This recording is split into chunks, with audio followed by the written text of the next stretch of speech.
Hola, bienvenido a Pixoguías. Somos Rodrigo y Sofía y este es un resumen del video Guía Ceneval EGEL Plus Ingeniería en Alimentos más 100 reactivos de ejemplo que está disponible en nuestro canal de YouTube. Te dejamos el enlace de ese video en la descripción. En este video únicamente revisaremos ejemplos de reactivos para el área 1, procesos alimentarios y operaciones unitarias, tal como se pueden encontrar en nuestras guías resueltas.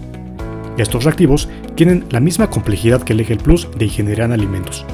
Si deseas revisar el video completo, así como los diferentes tipos de guías que manejamos, te dejamos los enlaces correspondientes en la descripción de este video, así como los enlaces a nuestra tienda en línea y medios de contacto.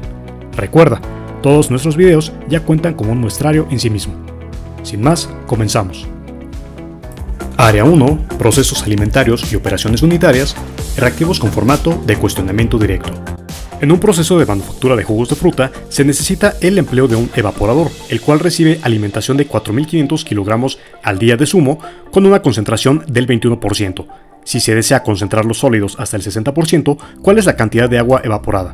Opción A, 2925 kg al día, B, 3246 kg al día o C, 1890 kg al día. Tenemos aquí la imagen del evaporador y la respuesta correcta es la A, 2925 kg al día.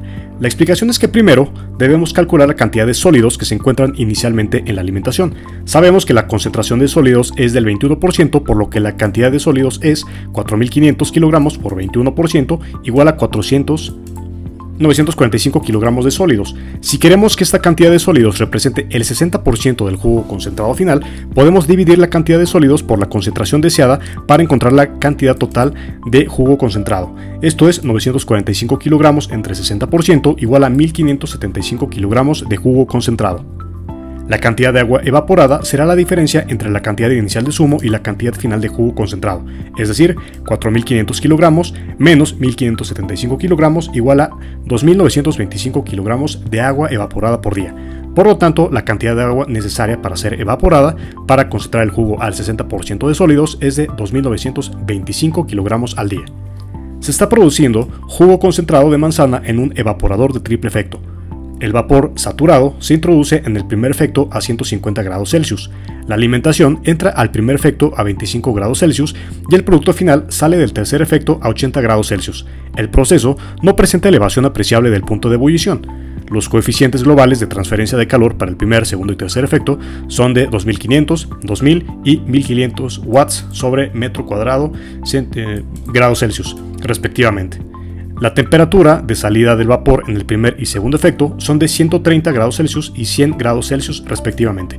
¿Cuál es la temperatura de ebullición en grados Celsius en el tercer efecto? A, 85, B, 90 o C, 95. Respuesta A, 85.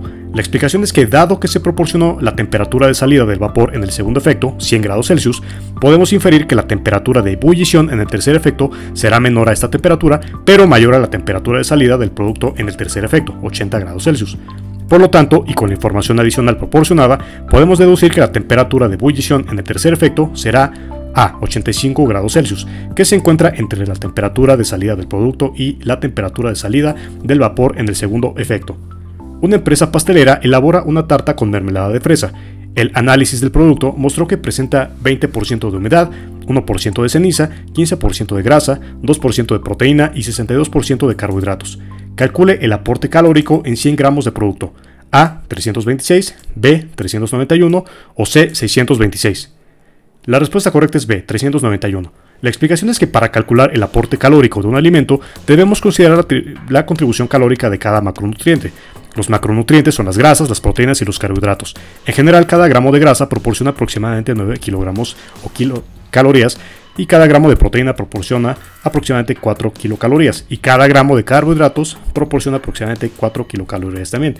Para calcular el aporte calórico de la tarta en 100 gramos, podemos multiplicar el porcentaje de cada macronutriente por su correspondiente aporte calórico por gramo y luego sumarlos. En este caso tendremos grasa, 15 gramos por 9 kilocalorías gramo, igual a 135 kilocalorías, proteína, 2 gramos por 4 kilocalorías gramo, igual a 8 kilocalorías, y carbohidratos, 62 gramos por 4 kilocalorías gramo, igual a 248 kilocalorías. Al sumar estos, obtenemos un total de 135 más 8 más 248, que nos da el 391 kilocalorías. En un proceso de producción de salsa de tomate, se necesita usar un evaporador para reducir el contenido de agua de la salsa. Se alimentan 5.000 kilogramos día de salsa a la máquina, la cual tiene una concentración de sólidos del 25%. Si se desea aumentar la concentración de sólidos al 70%, ¿cuánta agua deberá evaporarse? A. 2.200 kilogramos día, B. 3.250 kilogramos día o C. 2.857 kilogramos día. Entonces justamente tenemos aquí el diagrama y la explicación es la siguiente. La respuesta correcta es B, 3250. Entonces, primero, necesitamos calcular cuántos sólidos hay en la salsa antes de la evaporación. Esto se puede hacer multiplicando la cantidad de salsa por la concentración de sólidos, que es 5000 kilogramos por 25% igual a 1250 kilogramos de sólidos. Si queremos que estos sólidos representen el 70% del producto final, debemos dividir la cantidad de sólidos por la concentración final deseada para encontrar la cantidad total del producto final. Es decir, 1250 kilogramos entre 70% igual a 1786 kilogramos de salsa concentrada. La cantidad de agua que necesita ser evaporada es la diferencia entre la cantidad inicial de salsa y la cantidad final de salsa concentrada. Finalmente tenemos 5000 kilogramos menos 1786 kilogramos igual a 3214 kilogramos de agua evaporada por día. Por lo tanto, la cantidad de agua que necesita ser evaporada para concentrar la salsa al 70% de sólidos es de 3.214 kilogramos días. La respuesta más cercana a las opciones es la opción B, 3.250 kilogramos día. En una pasteurizadora se eleva leche de densidad relativa 1.02 hasta un tanque de almacenamiento situado a 10 metros de altura a través de una tubería de 3 pulgadas de diámetro interno. La cantidad de leche que se maneja es de 400 litros minuto. Calcula los HP o horsepower, caballos de fuerza, requeridos por la bomba y supón que esta tiene una eficiencia del 100% y que no hay pérdidas de fricción en la línea. Entonces tenemos aquí justamente la bomba y nos dan tres opciones: A 1.4, B 0.902 y C 1.0. Para responder esta pregunta necesitamos calcular la potencia requerida por la bomba para llevar la leche hasta el tanque de almacenamiento. Esta potencia se puede calcular utilizando la ecuación de la energía mecánica para fluidos, que es P igual a esta letra griega que es Rho, G por Q por H entre, justamente esta letra griega. Entonces, donde P es la potencia requerida, watts, Rho es la densidad del fluido en kilogramo metro cúbico, G es la aceleración debida a la gravedad, que es de 9.81 metros sobre segundo al cuadrado, Q es el caudal, metro cúbico segundo, H es la altura, M, y esta letra es la eficiencia de la bomba. Primero, necesitamos convertir las unidades a unidades del sistema internacional. El caudal dado en litros por minuto se convierte a metros cúbicos por segundo en la siguiente manera: 400 litros sobre minuto es igual a 400 entre 1000 entre 60, y esto nos da 0.00667 metros cúbicos por segundo. Así que la densidad de la leche se da como densidad relativa, que es la densidad de la leche dividida por la densidad del agua. Dado que la densidad del agua es aproximadamente de 1000 kilogramos metro cúbico, la densidad de la leche es 1.02 por 1000, que es 1020 kilogramos metro cúbico. Entonces, sustituyendo estos valores en la ecuación, debemos obtener este valor: P igual a 1020 kilogramos sobre metro cúbico por la gravedad, que es 9.81 metros sobre segundo al cuadrado, por 0.00667 metros cúbico segundo, que es el resultado que nos dio acá, por 10 metros entre 1, que nos da 660.76 watts. Para convertir esta potencia en caballos de fuerza o horsepower HP, utilizamos la conversión de que 1 HP es igual a 746 watts, por lo que P es igual a 660.76 watts entre 746 watts, que es HP, y nos da un total de 0.885 HP. Por lo tanto, la respuesta más cercana a este resultado es la B, que en este caso es la que podemos ver aquí.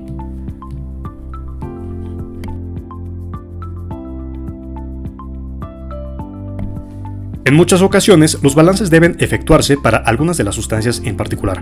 Esto da origen a los balances parciales. En los balances parciales de masa, se tiene en cuenta que una especie química puede aparecer o desaparecer por medio de una reacción química, por lo que hay que incluir en el término de rapidez de generación. Entre los balances de masa hay ciertos tipos, como el que muestra la figura anexa, que es la que tenemos por acá. ¿Qué proceso de balance señaliza dicha figura? A, mezclado, B, separador o C, centrifugación. La respuesta correcta es la A, mezclado. Nos dice que el mezclado es un proceso donde dos o más corrientes de entrada se combinan para producir una corriente de salida única, tal como podemos ver en este diagrama. En un balance de masa, para este tipo de proceso, la masa total de las corrientes de entrada será igual a la masa de la corriente de salida, asumiendo que no hay acumulación de masa dentro del proceso. En este caso, B, separador, y C, centrifugación, no son respuestas correctas. La empresa Fruit Jams produce mermeladas de frutas caseras. Recientemente han añadido mermelada de fresa a su línea de productos. Durante el proceso de producción, que incluye la selección y lavado de las fresas, su cocción, la adición de azúcar y pectina y finalmente el envasado, han notado un problema. La mermelada de fresa terminada no tiene la consistencia deseada, a veces es demasiado espesa y otras veces demasiado líquida. ¿Qué ajuste en el proceso de producción podría potencialmente solucionar este problema? A. Aumentar la cantidad de pectina en la receta. B. Variar la duración del tiempo de cocción. O C. Aumentar la cantidad de fresas en la receta. Respuesta B. Variar la duración del tiempo de cocción. La explicación es que la consistencia de la mermelada se ve afectada por el tiempo de cocción. Cocinarla por más tiempo puede hacerla más espesa, mientras que cocinarla por menos tiempo puede hacerla más líquida. Ajustar el tiempo de cocción puede ser la clave para obtener la consistencia deseada. Se desea secar M1, que es igual a 400 kg/hora, de pasta de tomate en un secador de tambor, cuyo contenido de humedad es X1 igual a 90%. ¿Qué cantidad cualitativa M3 de kilogramo de vapor de agua sobre H, que es altura, se transfiere al cuarto en el que está instalado si la concentración final de la pasta de tomate es X2 igual a 60% de agua y su flujo másico M2? Entonces tenemos aquí la respuesta A, que es M1 más M2 igual a M3, B, M1 más M3 igual a M2 y C, M3 igual a M1 menos M2. La respuesta correcta es la C. La explicación es que el principio del balance de masa sostiene que la masa total que entra a un sistema, en este caso la pasta de tomate que entra al secador, debe ser igual a la masa total que sale del sistema, en este caso la pasta de tomate seca y el vapor de agua, como podemos ver justamente aquí en esta ecuación. M1 es la cantidad de pasta de tomate que entra al secador y X1 es la fracción de agua en esta pasta. Por lo tanto, la cantidad de agua en la pasta que entra al secador es M1 por X1. M2 es la cantidad de pasta de tomate seca que sale del secador y X2 es la fracción de pasta en esta pasta. Fracción de agua en esta pasta. Por lo tanto, la cantidad de agua en la pasta que sale del secador es M2 por X2. La cantidad de agua que se ha eliminado del secador y se ha convertido en vapor de agua, M3, es la diferencia entre la cantidad de agua que entró y la cantidad de agua que salió. Por lo tanto, M3 es igual a M1 por X1 menos M2 por X2.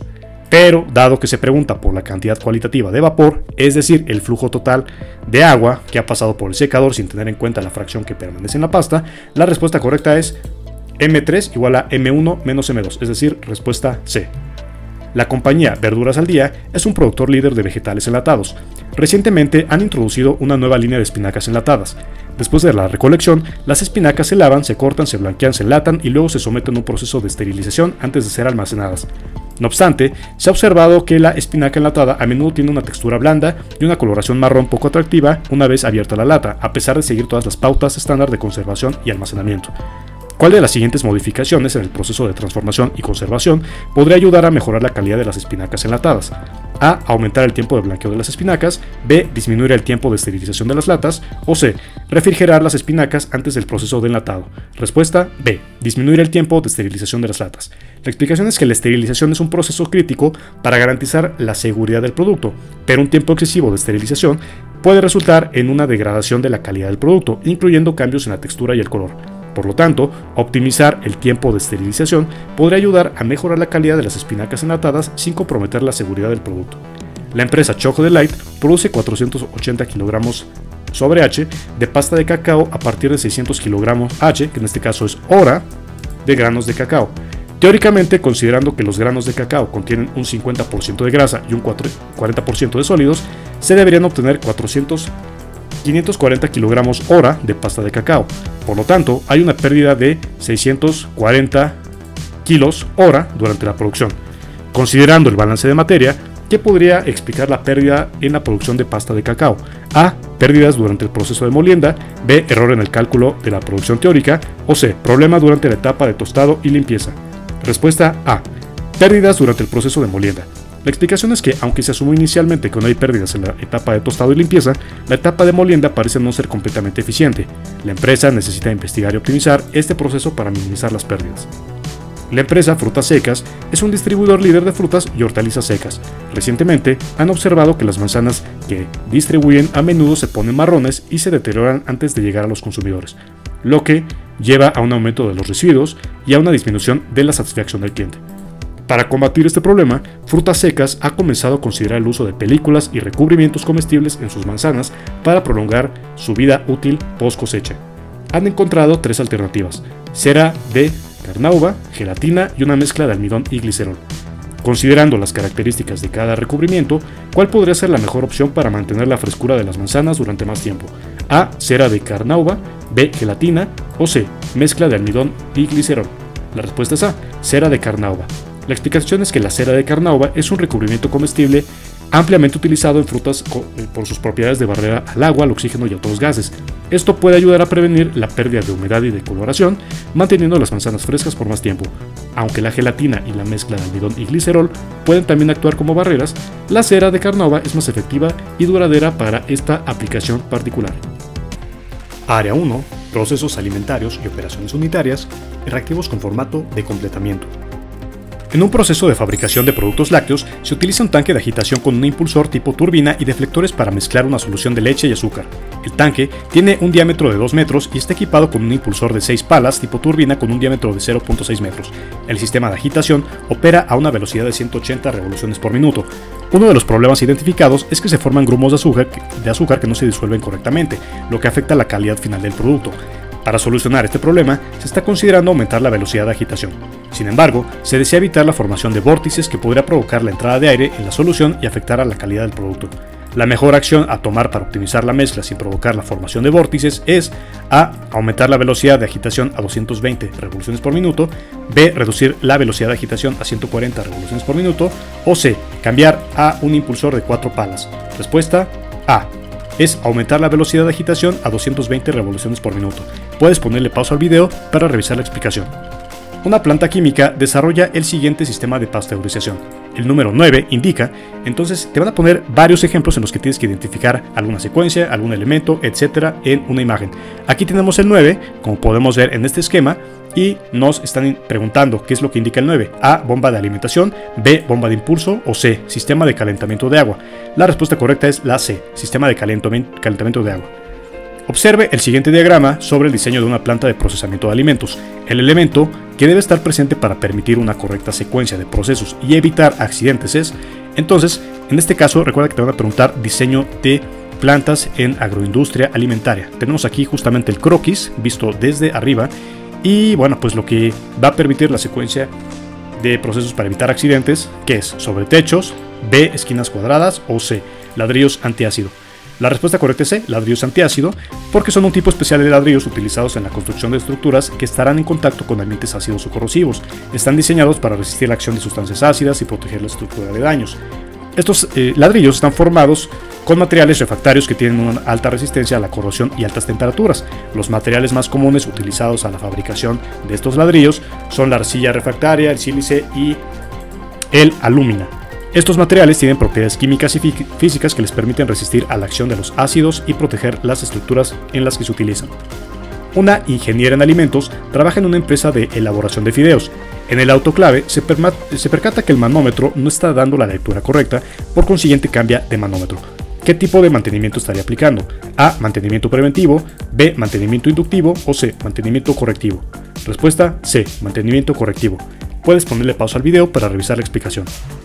La naturaleza de los problemas de distribución en plantas alimentarias no es un problema exclusivo de las plantas de nueva creación. Continuamente, en las plantas ya existentes surgen cambios que obligan a realizar reordenamientos o ajustes en la distribución. Los ajustes adecuados que se pueden incluir en esta planta incluyen A. Reordenamiento de una planta nueva, B. Expansión o traslado a una planta ya existente, o bueno, en este caso C. Ajustes mayores en distribuciones ya existentes. La respuesta correcta es C. Ajustes mayores en distribuciones ya existentes. La explicación es que el enunciado está hablando sobre las modificaciones que pueden surgir en las plantas de producción ya existentes, lo cual puede requerir ajustes o reorganizaciones en la distribución de la planta. La opción A se refiere a la creación de plantas nuevas, lo cual no corresponde con el contexto del problema, y la B implica la expansión o traslado de una planta ya existente, lo que podría incluir reordenamientos importantes, pero el enunciado no sugiere necesariamente que la planta esté siendo expandida o trasladada. Una empresa que procesa cereales desea transportar un tipo de harina desde un secador rotatorio hasta una ensecadora, la cual se encuentra a 15 metros de distancia. El tipo de transportador que se debe seleccionar para esta operación es A, un operador hidráulico, B, un transportador de banda o C, un operador neumático. La respuesta es B, un transportador de banda. La explicación es que un transportador de banda es una de las mejores opciones para transportar materiales granulados o en polvo como la harina a lo largo de distancias moderadas. Estos transportadores constan de una banda continua que se mueve alrededor de 2 poleas. La banda está soportada por rodillos entre 2 poleas y cuando una de las poleas es accionada, la banda y los productos que transporta se mueven. Los transportadores de banda son eficientes, requieren poco mantenimiento y son capaces de transportar productos a distancias mayores que los transportadores de tornillo.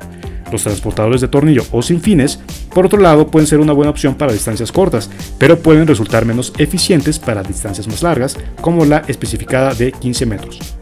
Los sistemas neumáticos son útiles para mover materiales a granel en grandes distancias y pueden ser una opción viable, sin embargo son más costosos de operar y mantener que los transportadores de banda. Los operadores hidráulicos no son generalmente utilizados para el transporte de material a granel y no serán adecuados en este caso. La industria A tiene un presupuesto bajo y requiere un evaporador para utilizar en la industria azucarera. La industria B quiere invertir en un buen evaporador para los extractos de carne. ¿Qué evaporadores recomendaría para cada uno de ellos? La respuesta es la B, que es A, o sea, para el que requiere un evaporador para la industria azucarera y de presupuesto bajo, que en este caso, de acuerdo a la respuesta que es B, es un evaporador de película ascendente, y para la industria B, que es para extractos de carne, es un evaporador de circulación forzada. Entonces tenemos la explicación y nos dice que el evaporador de película ascendente, es decir, el A, es un evaporador de bajo costo y se pueden tratar azúcares sensibles al calor, mientras que los evaporadores de circulación forzada son un poco más caros. Además, se pueden utilizar para materiales viscosos como extractos de carne. La fábrica de bebidas Refresco Sano produce una gama de bebidas carbonatadas de frutas naturales. En su proceso de producción, el jugo de frutas, el agua y el dióxido de carbono se mezclan en un tanque de carbonatación a alta presión para producir bebida carbonatada antes de embotellarla. Sin embargo, la empresa se ha enfrentado recientemente a un desafío. Han observado que la cantidad de dióxido de carbono en las bebidas varía, a veces resultando en un producto final que no es tan burbujeante como debería ser. Este fenómeno se está produciendo a pesar de que la cantidad de dióxido de carbono que se introduce en el tanque de carbonatación es constante. ¿Cuál de los siguientes ajustes podría potencialmente solucionar este problema? A. Aumentar la presión en el tanque de carbonatación. B.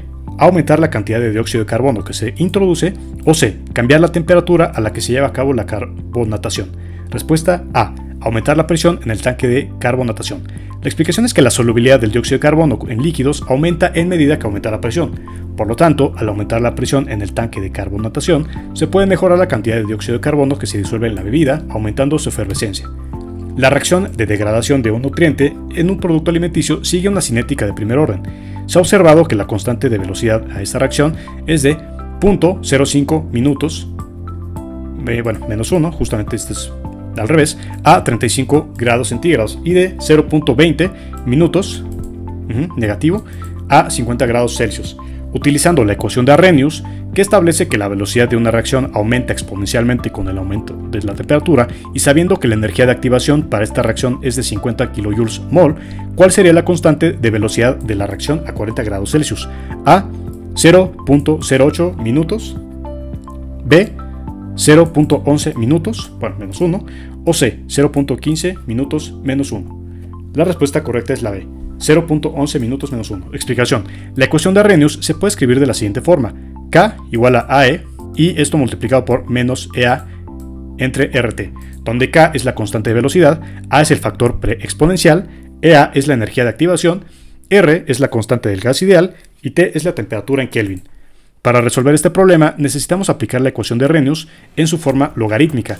Entonces tenemos aquí el logaritmo de la multiplicación de K2 entre K1 y esto nos va a dar la energía de activación entre R por 1 entre T1 menos 1 entre T2 y reemplazar los valores conocidos. Después de realizar los cálculos correspondientes, obtenemos un valor para la constante de velocidad de la reacción a 40 grados Celsius, que es de aproximadamente 0.11 minutos menos 1. Obviamente estas fórmulas las puedes encontrar en tu formulario oficial que te proporciona Ceneval. Por si te preguntas de dónde sale todo esto, justamente viene del formulario. Área 1. Procesos alimentarios y operaciones unitarias, reactivos con formato de ordenamiento.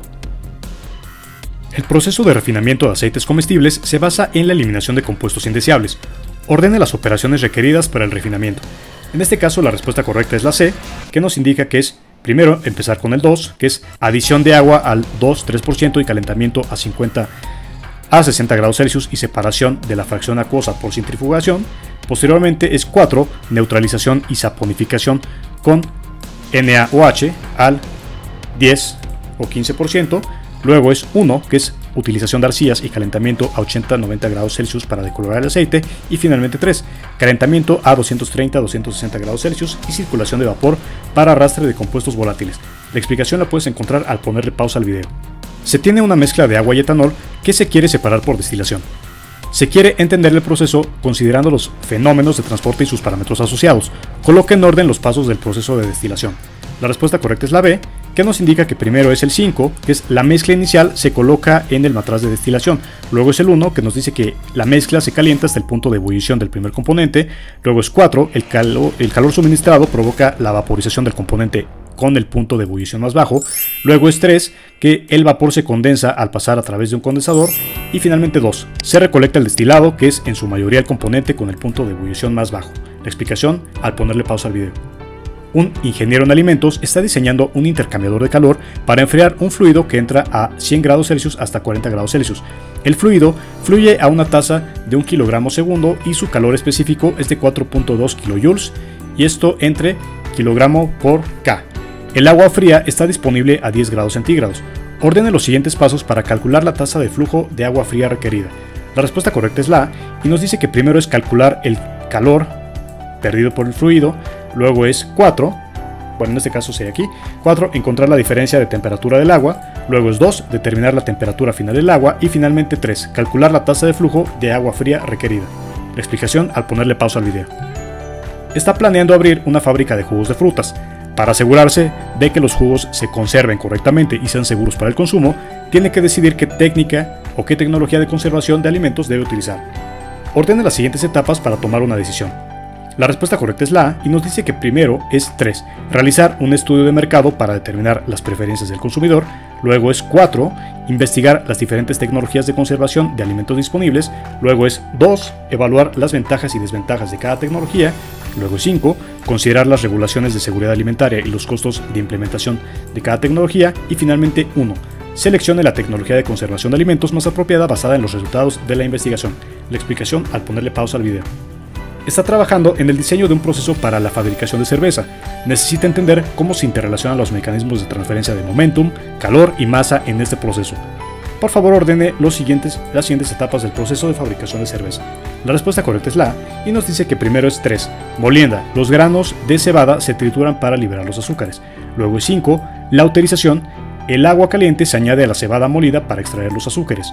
Luego es 1, cocción. Se aplica calor para hervir el mosto y esterilizarlo. Luego es 4, enfriamiento. El mosto hervido se enfría rápidamente para prepararlo para la fermentación. Y finalmente es 2, fermentación. Los azúcares del mosto se convierten en alcohol y en dióxido de carbono. La explicación al ponerle pausa al video. En el proceso de fabricación de mermelada de frutas, se llevan a cabo diversas operaciones para transformar, conservar y almacenar la materia prima y el producto final. Ordene los siguientes pasos en el proceso de fabricación de mermelada. La respuesta correcta es la A y nos dice que primero es la selección y el lavado, y las frutas se seleccionan y lavan para eliminar cualquier suciedad o insectos. Luego es 1, esterilización. Los frascos y tapas se esterilizan para evitar la contaminación del producto final. Luego es 3, cocción. Las frutas y el azúcar y la pectina se cocinan juntos. Luego es 5, envasado. La mermelada caliente se vierte en los frascos esterilizados. Y finalmente 2, almacenamiento. La mermelada se almacena en un lugar fresco y seco. Respuesta A. Ordene la siguiente secuencia de pasos que se deben seguir para establecer correctamente un sistema de código de colores para los equipos y servicios auxiliares en una planta de alimentos. La respuesta es B, que nos dice que primero es 3, identificar las diferentes categorías de equipos y áreas dentro de la planta que necesitarán un código de colores. Luego es 1, seleccionar los colores para asignar a cada categoría de equipo y áreas de planta. Luego es 4, adquirir equipos y suministros de limpieza en los colores seleccionados. Posteriormente 5, aplicar los colores seleccionados a los equipos y áreas correspondientes a la planta. Y finalmente 2, entrenar al personal en el significado del código de colores y la importancia de su implementación. Organice la siguiente secuencia de acciones que deben tomarse en cuenta durante el diseño y distribución de una planta de alimentos. La respuesta es C y nos dice que primero es 4, realizar un análisis de factibilidad técnica y económica. Luego es 3, decidir sobre la ubicación del diseño de la planta teniendo en cuenta las operaciones de producción. Luego es 2, asegurar la conformidad con las normas y regulaciones de seguridad alimentaria. Luego es 1, evaluación de los costos de implementación y operación. Y finalmente 5, diseño de flujo de trabajo y distribución de equipos de planta. Respuesta C. Área 1, procesos alimentarios y operaciones unitarias, reactivos con formato de relación de elementos. En la ingeniería de alimentos se utilizan diversas operaciones unitarias y métodos de separación para eliminar o concentrar componentes específicos en un producto alimenticio. Relacione cada método de separación con su descripción correspondiente. La respuesta correcta que nos dan es la A y nos dice que la centrifugación pues se va a relacionar con esta descripción, proceso que utiliza la diferencia de densidad entre los sólidos y los líquidos para separarlos. Es comúnmente utilizado en la industria láctea para separar la grasa de la leche para producir leche desnatada. Luego 2, que es filtración, se relaciona con B, que es proceso que se utiliza en medio poroso para separar partículas sólidas de un líquido. Se utiliza en una variedad de aplicaciones de alimentos, incluyendo la clarificación de zumos y vinos. Luego 3, que es destilación, con C, que es el proceso que se basa en las diferencias en la volatilidad de los componentes en una mezcla. Se utiliza comúnmente para concentrar bebidas alcohólicas como el whisky y el vodka. Y finalmente 4, cromatografía, se va a relacionar con D, técnica de laboratorio utilizada para separar una mezcla de compuestos basándose en la velocidad de movimiento a través de un medio bajo de influencia en un campo aplicado. Respuesta A, puedes revisar la explicación al ponerle pausa al video. En la producción de alimentos, diferentes métodos de conservación se utilizan para prolongar la vida útil de un producto o vida de anaquel. Relacione cada proceso de conservación de alimentos con su descripción correspondiente. La respuesta correcta es la B y nos indica en este caso que la pasteurización que tenemos por acá se va a relacionar con la D, que es este proceso implica calentar alimentos a una temperatura específica durante un periodo específico para matar o inactivar microorganismos patógenos y prolongar la vida útil del alimento. Luego 2, que es la fermentación, se va a relacionar con la B y este proceso utiliza el crecimiento controlado de microorganismos como bacterias o levaduras para alterar las propiedades de los alimentos, a menudo mejorando su sabor y conservabilidad. Luego la 3, que es la deshidratación, se relaciona con la C y nos dice que este proceso implica eliminar la mayor parte del agua de los alimentos, lo que inhibe el crecimiento de microorganismos y ralentiza las reacciones de deterioro. Y finalmente 4, congelación. Este proceso utiliza temperaturas por debajo de 0 grados Celsius para ralentizar el crecimiento microbiano y las reacciones enzimáticas, prolongando así la vida útil del producto. Respuesta B, puedes ponerle pausa al video para revisar la explicación. La distribución de planta en un ambiente de producción tiene un impacto significativo en la eficiencia y productividad del proceso. Por lo tanto, los gerentes de producción necesitan seleccionar la distribución de planta que mejor se adapte a sus necesidades operativas. Relacione cada tipo de distribución de planta con su descripción correspondiente. En este caso, la respuesta correcta es la B y nos situamos aquí. Nos dice que la distribución por proceso, en este caso de la planta, se va a relacionar con que este tipo de distribución implica organizar la planta alrededor de las etapas de producción o procesos. Luego, el 2 es la distribución por producto, se relaciona con la A, este tipo de distribución de donde los equipos o estaciones de trabajo se organizan en torno a un producto, en particular o a una familia de productos similares. Es común en la producción en masa o en líneas de ensamblaje. Luego la 3, que es distribución celular, pues es muy fácil porque este tipo de distribución implica agrupar máquinas y trabajadores en células. Cada célula se encarga de producir un tipo de producto completo o una parte importante de él. Y finalmente, 4, distribución fija, se relaciona con la C, y en este tipo de distribución los productos permanecen estáticos mientras los recursos y los trabajadores se mueven hacia ellos. Es común en la construcción de barcos, la construcción de edificios y otras formas de producción a gran escala. Respuesta B. En las plantas industriales, el medio más empleado para transferir calor es el vapor de agua. Este se produce en la selección de calderas de la planta y se transfiere a los equipos de calentamiento por medio de tuberías. Relacione los diferentes tipos de vapor con su característica. La respuesta correcta es la B y nos situamos aquí. Nos dice que el tipo de vapor, que es saturado de alta presión, se va a relacionar porque es por encima de su temperatura crítica. Luego el vapor saturado de baja presión, principalmente residual, el vapor sobrecalentado, pues su característica es que requiere del calentamiento, y el vapor húmedo mueve máquinas y equipos. Respuesta B.